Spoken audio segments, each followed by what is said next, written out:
علي بن دهبية تعرفت عليه سنوات هذه، كان كيدرس في اليونيفرسيتي القنيطرة ومن بعد التحق بينا في مجموعة المبادرات. تعلم معنا بزاف د الحاجات، وهذا الشيء اللي كنقول للشباب ديما نخرطوا في مبادرات اللي تنفع بلادكم وغادي هي تصنعكم بواحد الروح متعطشة للعمل والإبداع، دائم التفكير في المغرب وفي الجيل القادم وكيفاش يقدر يعطي المهارات اللي ما كتعطيهمش لهم المدرسة، خصوصا وأن علي من خلال تجربته لقى أن المهارة جزء أساسي في تكوين كل شاب، وأن اللي فاتك بمهارة فاتك بميزة. وهو باقي كيقرا اقترح عليه يدير مشروعه اون بلاتفورم ديال سوفت سكيلز. آمنت بالفكرة ديالو وما كان قدامي غير ندعمو. كنعيا نقولوا ان الشباب هو المستقبل، ولكن واش كنوجدوه هو المستقبل؟ واش كنعطيوه القرايه اللي كافيه؟ المغاربة على مر التاريخ لم تكن لهم نهضة إلا بالتعاون والتكاتف، بعيدا على الأنا اللي كتهرس كلشي. احنا شعب ما كتجيش معنا الأنا.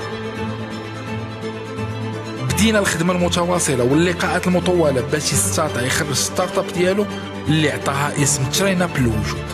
بديت معاه الخطوات الأولى كاملة، من الدعم والعلاقات وصناعة الشخص جرافيك والموقع وغيرهم، إلى البرامج والمؤطرين، ثم إلى تسويق المشروع.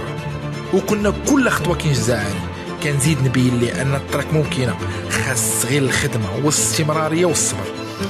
كل أسبوع كان كيدوز وعلي كيقرب الهدف ديالو، وأنا كنزيد نآمن به. درنا كل شيء وأخرجنا ترين اب للوجود.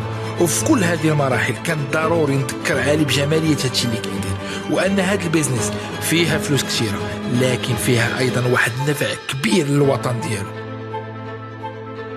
Mais tout le monde peut aider quelqu'un. Si tu as de nombreuses richesses, donne de ton bien. Si tu possèdes peu, donne de ton cœur. كنعياو ما نقولوا ان الشباب هو المستقبل، ولكن واش حنايا موجودين هاد الشباب؟ واش كنعطيوه المهارات الكافيين باش بصح فاش نقولوا ان الشباب يكون هو المستقبل يكون واجد وينهض بالمغرب؟ اليوم ترين اب مشات في الطريق صحيحة وعدد زبنائها تجاوز 1000 تلميذ، مع شراكات كبيرة مع مدارس ومؤسسات وأيضا وزارة. وعلي إلى جانب دراسته اليوم بباريس لا زال يتابع مشروعه ويعمل على تطويره، وهذا الشيء كله باقي غير طالب. باقي غير طالب. الدخل ديالو من ترين اب شهريا زوين بزاف، والقيمة ديال ترين اب غادو تتزاد. وهنا بغيت نقول أن الأوقات اللي في حياتنا سواء كنا طلبة أو موظفين أو عاملين أو عاطلين راه هي رأس مالنا الحقيقي، وأن الوليدات المغاربة كلما تعطاتهم فرص كبيرة مع تأطير زوين غادي تشوفوا منهم أشياء زوينة بزاف.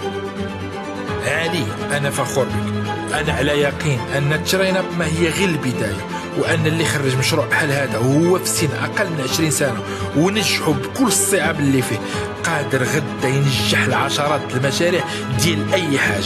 تبارك الله عليك علي، كمل.